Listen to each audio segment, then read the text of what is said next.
हफ्ते के लिए मार्केट्स बंद होते हुए नजर आया है, हैवी गिरावट in Nifty but somewhat in bank Nifty as well. तो अगर इंडाइसेस पे पहले हम बात करेंगे तो what is going to be your view इस हफ्ते के पूरे ट्रेडिंग सेशंस को लेके, ऐसा क्या व्यू आपका बन रहा है? श्योर साक्षी जी, मैं इस क्वेश्चन को दो पार्ट्स में डिवाइड करूंगा। ओके। एक आपका निफ्टी और बैंक निफ्टी जो आगे का एक व्यू है, प्लस लास्ट 5 डेज में यस। कैसा परफॉर्मेंस रहा। ओके। सो फिर टॉक अबाउट निफ्टी, जो श्लोक जी ने भी अभी इंट्रोडक्शन में बोला कि वो सपोर्ट बनते हुए दिखता है, कि बॉटमिंग आउट एक हो रही है एंड देन अगेन वो ब्रेक हो जाता है। जी। राइट। जो आज भी हमने देखा कि जो आज का मूवमेंट था, मैंने आपके शो पे कल भी बोला था, मैं कल एक्सपेक्ट कर रहा था इस टाइप का एक डाउन साइड। ऑटो में कल से कल फार्मा ऑन दी अपसाइड था, सब लोग बात कर रहे थे कि फार्मा एक डिफेंसिव सेक्टर है। फिर मिस्टर ट्रम्प का आज ही व्यू आ गया कि फार्मा पे सबसे स्टीप टैरिफ्स आएंगे उनके, राइट। एंड वो one of the biggest casualties आज रहा है। आ, आज के भी आईटी भी काफी टाइम से मैं देख रहा हूँ एक डिप्रेशन जोन में रहा है, एंड ऑटो सेक्टर भी जो काफी टाइम से एक नेगेटिव टेरिटरी में जा रहा है। मेरा मानना है कि इन दोनों ने काफी हद तक इन इंफॉर्मेशन को डिस्काउंट कर लिया है। अब आते हैं बैंक निफ्टी के साइड। आज भी हमने देखा कि बैंक निफ्टी में एंटायर फाइनेंशियल सर्विसेज का ही बकेट की मैं बात करूं, ये एक स्ट्रॉन्ग कंटेंडर बन के उभर रहा है। इसने कंसिस्टेंटली एक सपोर्ट पे रहा है। अगर आप चार्ट भी दिखाएं compare to the market in the last 5 days, be it private banks, be it NBFCs, they are continuously, I would say, vibrating around their support levels. Next week के लिए अगेन, बिकॉज अभी देखिए एक phase of tariff आया है America की तरफ से, right. There are very heavy chances कि there will be retaliation from either the European Union और may be the Chinese market और may be India also. Right. So कहीं ना कहीं नेक्स्ट, अगर मैं क्लोजिंग की बात करूं, नेक्स्ट मतलब वीकली अपनी क्लोजिंग की 9 अप्रैल की, तो कहीं ना कहीं मुझे एक वॉलेटाइल एक मूवमेंट एक्सपेक्ट हो रहा है। एंड ये चीज हमने आज भी देखी, कल भी देखी कि सेक्टर्स कुछ ऐसे थे जिसमें बिल्कुल भी एक्सपेक्टेड नहीं था कि मूवमेंट नहीं होगा, आज उनमें हो गया। फार्मा फॉर एग्जांपल, मैंने कल ऑटो में एक्सपेक्टेशंस थी हमारी कि ऑटो सेक्टर में मेजर इंपैक्ट आए, कल उतना मूवमेंट नहीं दिखा जितना आज दिखा। सिमिलरली अगर मैं यूएस भी देखूं तो नैस्डैक और डाउ जोन्स में कल हमने एक पोस्ट कोविड फर्स्ट टाइम इतना बड़ा फॉल देखा, जहां Dow Jones almost 4% and Nasdaq 5% के अराउंड क्रैश किया। तो यस, वॉलेटिलिटी में नेक्स्ट वीक में एक्सपेक्ट डेफिनेटली कर रहा हूँ, upside and downside both sides. Okay. Okay. तो सर फर्स्ट क्वेश्चन मेरा यही रहेगा आपसे कि जैसे अभी मॉनेटरी पॉलिसी भी is round about the corner, right, and we are expecting कि यहाँ पे हमें एक 25 बिप्स पॉइंट का एक कट्स मिलने वाले। So do you think is it going to impact the banking sector considering the geopolitical reasons और the tensions that are going on right now? Sure. तो श्लोक जी, अगर इंट्रिंसिक फैक्टर्स की मैं बात करूं, अगर इंडियन इकोनॉमी की बात करूं, तो डेफिनेटली यस, इन्फ्लेशन कम हुई है लास्ट 3 months में, we have got some good numbers. So obviously पूरा इशारा एक तरफ रेट कट की तरफ था। आई गेस वेंसडे को शायद मीटिंग है आरबीआई की, राइट। लेकिन उसका मेरे को एक साइड में कहीं ना कहीं एक पॉइंट क्लिक हो रहा है कि बिकॉज आप एक इन्फ्लेशन भी एक्सपेक्टेड है, यूएस में हाइपर इन्फ्लेशन की एक्सपेक्टेशंस हैं, राइट सर। क्या उसका इम्पैक्ट आ सकता है? तो अगर ऐसा कुछ वो हुआ तो मुझे लगता है कि शायद इस साइकिल में रेट कट ना हो, वो अगेन नेक्स्ट साइकिल के लिए हो जाए। अज्यूमिंग कि रेट कट होता है, आपने ऐसे कहा 0.25%, 25 बिप्स का, तो yes definitely banking stocks and को लेके मैं एक पॉजिटिव व्यू कर रहा हूँ, एंड मार्केट ने भी उस चीज को डिस्काउंट किया हुआ है। राइट। ओवरऑल निफ्टी के पॉइंट ऑफ व्यू से भी बोलूं तो ऑलरेडी हम लोग अपने अक्टूबर पीक से ऑलरेडी 30% अक्रॉस इंडेसेस, मतलब मिड कैप स्मॉल कैप में ज्यादा, बट अगर मैं निफ्टी 50 निफ्टी 100 की बात करूं तो हम लोग ऑलरेडी 20-30% करेक्शन हो चुका है। We are at decent valuations, still over price but decent valuations. So मुझे निफ्टी में भी बैंक कट का एक पॉजिटिव साइड दिख रहा है। अगेन कोई मेजर, कोई सरप्राइजिंग न्यूज मिस्टर ट्रम्प की साइड से ना आए तो। Okay sir. Okay so sir, तो basically yes, this is the view कि मॉनेटरी पॉलिसी कैसे इम्पैक्ट कर सकता है एंड बैंकिंग स्टॉक्स पे थोड़ा सा हम सबका नजर बन के चल सकता है, राइट। तो सर अदर देन दिस कोई स्पेसिफिक सेक्टर्स जो आप ध्यान में रख के चलना चाहेंगे ये वीक, अपकमिंग वीक के लिए? श्योर। सो एक सेक्टर्स में मैं आईटी पे थोड़ी सी नजर रखा हुआ हूँ, मैंने कल भी शायद परसिस्टेंट पे डिस्कशन किया था, एंड इनफैक्ट आज भी मैं देख रहा हूँ तो there is a very heavy OI up buildup हुआ है परसिस्टेंट सिस्टम्स में, मिड कैप आईटी में। अगर Okay. आप अपने चार्ट्स पे एक बार उसको दिखाएं। दूसरा एक सेक्टर है जिसको लेके मैं पॉजिटिव वो चल रहा हूँ, जिसको मैं हमेशा ट्रैक करता हूँ, वो है ऑटोमोबाइल्स। ऑटोमोबाइल्स में भी मैं टू व्हीलर्स को लेके Okay. एक अपसाइड का मेरा एक व्यू है। इसमें आपके तीन मेजर मैं इनको ट्रैक करता हूँ, वो है हीरो, टीवीएस एंड एक है मारुति। मैंने इस पे भी कल कुछ कॉल्स दिए थे। एक मारुति पे फ्यूचर लॉन्ग था, वो आपके शायद सिस्टम में अभी भी एग्जिस्ट कर रहा है, तो उसको मैं वेट करूंगा बिकॉज वो Okay. मंथली एक्सपायरी का था। सो यस, एक सेक्टर ये है। एंड इसके अलावा अगर आप मुझे परमिशन दे तो मैं एक थोड़ा सा रिकैप भी करना चाहूंगा कि एफआईआईज ने क्या किया मार्च में, क्योंकि मेरा मानना ये तो Yes, हम एक yes. प्लेटफॉर्म पे बात कर रहे हैं, but there is Right, sir. Another section जो मार्केट को इन्वॉल्व होता है, वो एफआईआईज हैं। Right. सो मैं उनका देख रहा था, तो एक्चुअली आप एंड इस चीज को कोरिलेट करते हैं बैंकिंग से, कि पूरे लास्ट मार्च में सबसे ज्यादा जो बाइंग आई है एफआईआईज, नेट बाइंग में कह रहा हूँ डेल्टा, वो आपका एक्चुअली फाइनेंशियल स्पेस में आया है। In fact Okay. लास्ट 15 डेज में जो मेरे पास चार्ट्स मैंने निकाले हैं, सबसे ज्यादा जो बाइंग है 16 से 31 मार्च की, वो financial, telecom and health care में आ रहा है। और ये तीनों सेक्टर्स भी हमने देखा थोड़े से रेजिलियंट है, financial services, be it private banks, be it NBFCs. And सबसे ज्यादा जो सेलिंग हुई है, आउटफ्लोज जिसे मैं बोलता हूँ, Mm-hmm. वो आपका हुआ है FMCG and consumer services and IT में। Okay. तो एक ये भी हमें एक एस्पेक्ट रखना पड़ेगा कि एफआईआईज की तरफ से प्राइवेट बैंक्स में एक हेवी, आई वुड नॉट से हेवी, बट एक बाइंग आ रही है जिसका इम्पैक्ट हमें मार्केट में दिख रहा है कि वो एक बहुत ही रेजिलियंट पोजीशंस पे हैं। Right. इसमें मैं एक स्पेसिफिक कोई एक स्टॉक तो मैं अभी क्योंकि मार्केट क्लोज हो चुका है, सो मैं सजेस्ट नहीं करूंगा। बट एक बार मैं निफ्टी पे एक मैंने कॉल लिया था कल, Okay. मेरा एक लॉन्ग स्ट्रैटल था। तो अगर आप निफ्टी का चार्ट अगर अपने Yes, sir. इस पे व्यूअर्स को दिखाएं, Okay, मैं जरा खोल सो लेता हूँ एक बार। Yes. Yes, sir, हाँ, बताइए। निफ्टी का चार्ट, यस ये रहा। सर सो मैंने फ्यूचर्स पर मैं ही आज की प्लीज रेफर करिएगा। आई एम सेइंग कि sorry to cut you, but futures पर ही रेफर करिएगा। स्पॉट हमारे यहाँ पे अवेलेबल नहीं है, we are only on futures. Definitely तो अभी मैं जी कल सर। स्पॉट का था जो मैंने लिया था, उसको मैं रिकैप कर रहा हूँ। एक्चुअली वो परफेक्ट कैरी सर। फॉरवर्ड आप कर सकते हैं मंडे को भी, वैसे भी वो ओके। लॉन्ग स्ट्रैडल है। तो वो मेरा मंडे मॉर्निंग का भी, इनफैक्ट अगर मैं कोई मेजर न्यूज आइटम्स नहीं है तो मैं मॉर्निंग का भी मेरा एक कॉल रहेगा। मार्केट अपना क्लोज हुआ 22,900 के आसपास, 897,904। ओके। मैंने 22,900 का एक लॉन्ग स्ट्रैडल लिया था, और मैंने कॉल इसका लिया था 115 के आसपास, एंड मेरा जो मैंने पुट्स पे लिया था वो था 120 के आसपास। Okay. Okay. So again with अगर 75 का लॉट साइज है, सो यू कैन कैलकुलेट कि आपके लॉसेस क्या, what are the, what's the extent of losses. अगर मैं अपसाइड की बात करूं, सो मैं राइट। अगर चार्ट पर्सपेक्टिव से बात करता हूं, ऑलरेडी मार्केट्स क्लोज्ड हैं, सो मैं कोई थीटा एंड ऑल को मैं भी फैक्टर नहीं कर रहा हूं, राइट सर। अज्यूमिंग कि अभी मार्केट वो, सो मेरा अपसाइड के लिए एक टारगेट रहेगा, वो रहेगा 23,150 का। That's my first target. Okay. Second target जो मैं कहूंगा मार्केट वो पोजीशन क्लोज करने के लिए, वो रहेगा 23,300 का, जब मैं 23,150 इज अपसाइड योर की बात फर्स्ट कर। टारगेट। हाँ, ओके। Yes, okay 23,150। ओके ठीक है, मैं एक बार यहाँ पे सेट करके रख देता हूँ 23,150। Okay yes, 23,150 and 23,300 is the second target, right sir? Yes, yes 23,300 एक सेकंड टारगेट, जिस पे मैं पोजीशन क्लोज करूंगा। ठीक ये है। मेरा अपसाइड हो गया। अगर मैं डाउन साइड की बात करूं, okay. So from a put perspective मेरा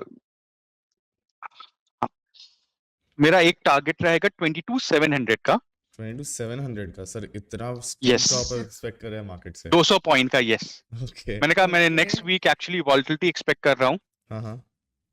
हाँ, सो जैसे आज आपका, मतलब आज मेजर मूवमेंट पर मैं 200-300 पॉइंट्स के मूवमेंट्स एक्सपेक्ट कर रहा हूँ मार्केट में। जी. ओके सो अगर मार्केट को ऊपर ही जाना हाँ, है तो 23,150 is that first level, and second level अगर वो ब्रीच करता है then we are going to rally April 23, 23,300। Yes, so मैं करेक्ट, सो मैं 23,150 पे शायद कुछ पोजीशंस क्लोज कर लूँ अपनी, ओके। प्रॉब्ली अपना कैपिटल निकाल लूँ मैं, एंड 22,300 पे मैं वहां पे इसको एक लेके चलूंगा। अगर हमारा डाउन साइड लिमिटेड है, so and both side upside and I mean in losses हमारी लिमिटेड है, अपसाइड एंड डाउन साइड अगर मेजर मूवमेंट होता है जी. तो it is a very good risk to reward ratio which I सी।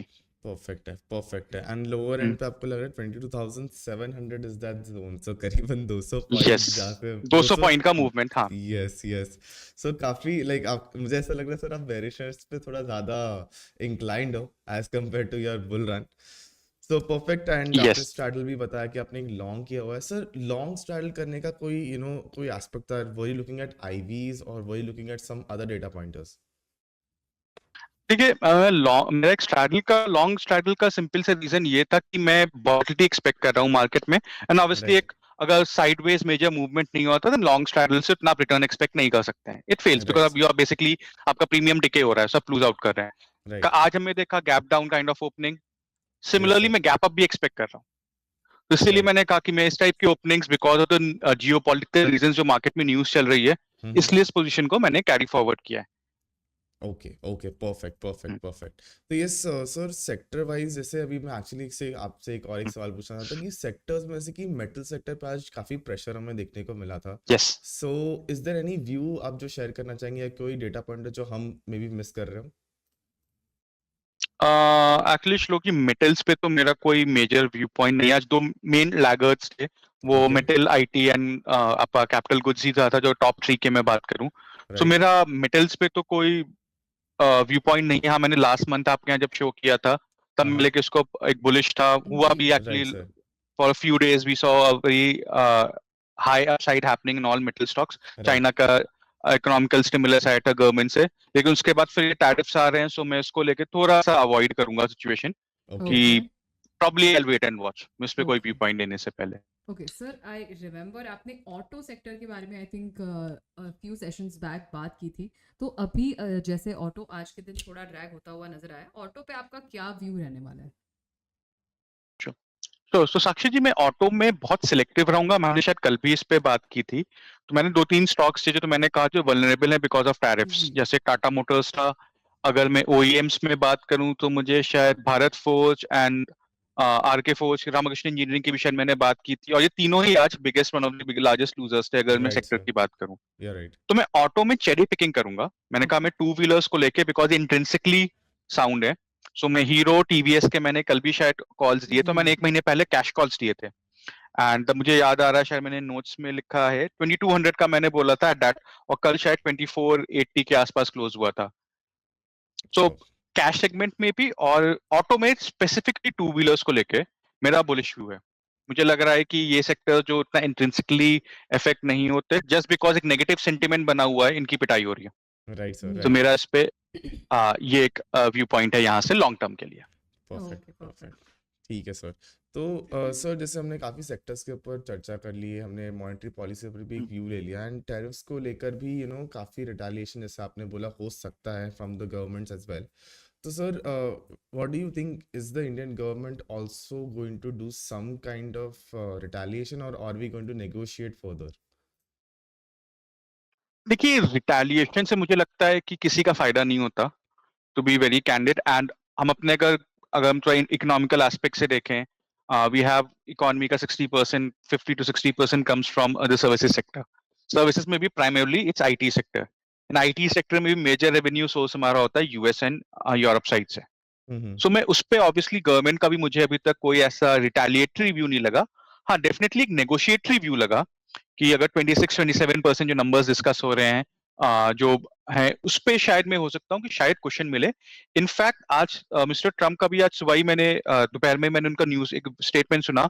सो उन्होंने कहा था, if somebody offers me something phenomenal yes, we can discuss exactly, about it. Yes sir, so right, कहीं ना कहीं if you read between the lines, वो भी कहीं एक नेगोशिएशन के, may be he is a hard negotiator yes, but he is open to negotiations. Yes and compare to China and Vietnam, मैं कहूंगा स्टिल हमारे टैरिफ्स एक मीडियम रेंज में लगे हैं। एक्सपेक्टेड था हम्म, मार्केट में 20%, 18%, and we ended up somewhere around 26-27%। Yes 20%, yes तो सर, मुझे लगता है कि इस पे एक डाउन साइड ही है, एक नेगोशिएटरी व्यू बनेगा। किन सेक्टर्स पे बनेगा, प्रॉब्ली ये टाइम हमें आगे बताएगा। That's okay true very sir, because अभी जैसे फार्मा पे तो सरप्राइज आ गया है सबको एंड उसके यस। पहले आपने देखा था कि ऑटो पर भी काफ़ी टैरिफ्स लग रहे थे initially and that's the reason why we could see a lot of downfall. And अगर आप स्पेसिफिकली टाटा मोटर्स पे थोड़ा फोकस करें तो टाटा मोटर्स पे ऐसा आप सोचते थे, समझ सुनने में आया that Jaguar had a major sales in US market, जहाँ पे like Yes. you know if you're entering the luxury segment, out of 3 cars there is 1 car that has been sold of Jaguar. So उससे बहुत Yes. ज़्यादा effect पड़ा and Tata Motors पर भी काफ़ी cell of हमें देखने को मिल रहा है. तो do you think are we going to see further downfall in Tata Motors in the upcoming days और is it going to sustain that momentum? देखिए टाटा मोटर्स या फिर मैं एंटायर और 4 व्हीलर ऑटो सेगमेंट की बात करूं, ओके. स्पेशली जो एक्सपोर्ट ओरिएंटेड है, उसमें ऑब्वियसली टाटा कंज्यूमर्स का जो जेएलआर डिवीजन है, they have a major revenue source from US as well as the European markets. Right. Plus हमको एक और पॉइंट देखना है कि there will be an entry of Tesla. वो टाइम फ्रेम क्या है? वो 6 महीने हो राइट. सकता है, 1 साल बाद हो सकता है. राइट. जो एक अगेन प्रीमियम सेगमेंट है, जहां पे if I talk about India में मर्सिडीज, BMW एंड JLR, ये 3 अगर मैं सेक्शंस बोलूं जिनके सबसे ज्यादा सेल्स नंबर्स आते हैं in right terms of sir. Volume, so वहां पे भी एक इम्पैक्ट दिखेगा. तो एक ये फैक्टर रहेगा. प्लस जो आपने भी श्लोक जी पॉइंट मेंशन किया कि यूएस मार्केट्स में जो स्पोर्ट्स की बात कर रही है, प्रीमियम सेगमेंट में टैरिफ्स की बात हो रही है और लगे भी हैं उसमें, तो उसका भी मुझे इम्पैक्ट दिख रहा है. तो मैं टाटा मोटर्स का अपसाइड तभी देखता हूं जब डोमेस्टिक सेल्स उनकी इंप्रूव होती है. जो मार्च के नंबर्स ओके थे मैं कहूंगा, but if compare it with other peers like Mahindra और मे बी हुंडई और इवन मारुति, सो राइट. उसके पॉइंट ऑफ व्यू से they were one of the laggards. Right sir. So मेरे को टाटा मोटर्स को लेके वैल्यूएशन पर्सपेक्टिव से it's a good bet, but from a growth perspective अभी मैं शायद अपने हॉर्सेस को होल्ड करूंगा. Right sir. Perfect. Okay. That makes more sense because obviously जिस हिसाब से मार्केट चल रहा है थोड़ा सा रुक कर इन्वेस्ट करना Yes. ज़्यादा बेटर रहेगा other than just investing blindly. Correct. मैंने इसलिए स्ट्रैडल भी इसलिए लिया था. मैं लॉन्ग कॉल में कभी कभी प्लेन वनीला भी लेता हूँ कि मुझे ये था कि हाँ, I want to limit my downside. अगर ऐसे न्यूज आ रहे हैं फार्मा सेक्टर का, आज हमने कैजुअलिटी देखी, राइट. कल कल मैं इनफैक्ट कई चैनल्स पे देख रहा था कि pharma is like a defensive sector दिख गया आज हमें कितना डिफेंसिव है. सो इसीलिए इस राइट. टाइम पे मैं थोड़ा सा मैं बोलता हूँ कि be in the market but downsize और limit your risks. Right whatever sir. trade, whatever investments you are doing, just be cautious of your stop losses and try to minimize your risks. Right sir. So Absolutely. Yes Sakshi ji बताइए, आप कुछ बोलना चाह रहे नहीं थे? नहीं, please continue please. So yes मेरा एक लास्ट आपसे यही सवाल रहेगा सर. The big boy that we have been talking about that is HDFC bank. वही एक था जो पूरे मार्केट पे धक्का मारते मारते सबको ऊपर लेने जाने की बहुत कोशिश कर रहा था, but at Correct. The end वो भी मार खा के थोड़ा नीचे आ ही गया. तो आपको क्या लगता है कि HDFC बैंक हमें और देने वाला है मोमेंटम और थकता हुआ नजर आएगा हमें? Sure, मैं HDFC बैंक, इनफैक्ट मैं HDFC का मैं ICICI बैंक को भी लूंगा because second HDFC, Bajaj finance and ICICI ये 3 फाइनेंस स्पेस में गेनर्स थे. HDFC obviously was one of the largest in terms of the Yes. index weightage जिस जो HDFC का निफ्टी में है. तो मुझे अभी भी HDFC और ICICI में अभी भी मुझे मोमेंटम एक्सपेक्टेड है ओके. कि plus rate cut. So I am positive कि with a rate cut probably in दोनों बैंक्स को, अगर मैं देखूं रेट कट हो गए, आपके वैल्यूएशंस हो गए, जब बैंकिंग सेक्टर लास्ट 3 मंथ्स में आरबीआई ने put a strict filter around personal loans, तो उसकी वजह से हमें इम्पैक्ट दिखा था. One of the under performers था पूरा बैंक इंडेक्स आपका. राइट. लेकिन मुझे लगता है वो न्यूज अब डाइजेस्ट हो चुकी है. Yes sir. सो डेफिनेटली मैं बैंकिंग में HDFC एंड ICICI को मैं फ्रंट रनर्स दिख रहा हूँ निफ्टी में. इनफैक्ट आज रिलायंस की भी एक कैजुअलिटी थी जो थोड़ा सा मुझे डिसअपॉइंट किया. अगर मैं राइट. करेक्ट हूँ, Reliance was also a casualty today. Right. So हाँ, देखिए उसको कहीं ना कहीं क्वेश्चन दिया HDFC ICICI कंबाइंड ने. बट डेफिनेटली आपने HDFC बैंक की बात की, HDFC एंड ICICI को मैं ऐड करूंगा. I do see a momentum continuing. Perfect sir. So yes sir, काफी काफी इंसाइटफुल था बिकॉज काफी अलग अलग पॉइंट ऑफ व्यू से आपने बताया कि व्यूअर्स को कि कैसे आपको देखना चाहिए डेटा पॉइंट्स को. Plus you have also spoken about some stocks जो हम रेडार पर रखकर चल सकते हैं. And sir before going, because अभी सेशन हम एंड करने ही जा रहे हैं, so before that sir I would like to ask you कि any views that you have और any tips that you can share with our viewers. तो उससे पहले मैं डिस्क्लेमर्स दे दूं. मैंने Yes, sir. जो Yes, sir. स्ट्रैडल का मैंने बताया 2 मार्केट क्लोज हो चुका है, बट स्टिल मेरा डिस्क्लेमर ये रहेगा कि मैं पोजीशन होल्ड कर रहा हूँ. Okay. मेरे क्लाइंट्स भी हो सकता है इस पोजीशन को होल्ड कर रहे हो. Okay. Close family and relatives का मुझे आइडिया नहीं, और जो मैं अभी डिस्कस उस Right. पे मेरा कोर पोर्टफोलियो में पोजीशंस में होल्ड कर रहा हूँ. Okay. टिप मेरा फॉर द नेक्स्ट वीक मेरा रहेगा, I am expecting a lot of volatility. तो जो भी ट्रेडर्स या इन्वेस्टर्स हैं, प्लीज अपनी पोजीशंस के लॉसेस को मिनिमाइज करने की कोशिश कीजिए. जी. move out of the market. Wednesday already we have a big event coming up, Right, sir. and so मेरा ये रहेगा कि ठीक है, लालच बुरी वाला, आप प्रॉफिट मिल रहा है, आप लेके निकलो, दैट्स द बेस्ट थिंग. बहुत Right. टाइम आएंगे, बहुत सेशंस आएंगे, 250 सेशंस हैं पूरे ईयर में, 250 अपॉर्चुनिटीज आएंगे अभी तो. Right, Yes, sir. absolutely. Right, sir. Hmm. Okay. Yes, yes, Sakshi No, ji. that's what I'm saying कि एक अच्छा इंसाइटफुल सर ने इंसाइट बताया है जिसपे सभी को ध्यान रखना है. 250 सेशंस हम भूल जाते हैं, हमें लगता है कि अभी मूव है तो अभी ट्रेड करना चाहिए, but that's not what it is. You can wait even some days if we don't trade, that those are also good days I would say. So thank you so much sir, आपने आज join किया हमें towards the post closing show, and एक insightful discussion रहा है ये. Thank you so much sir for joining with us today. Thank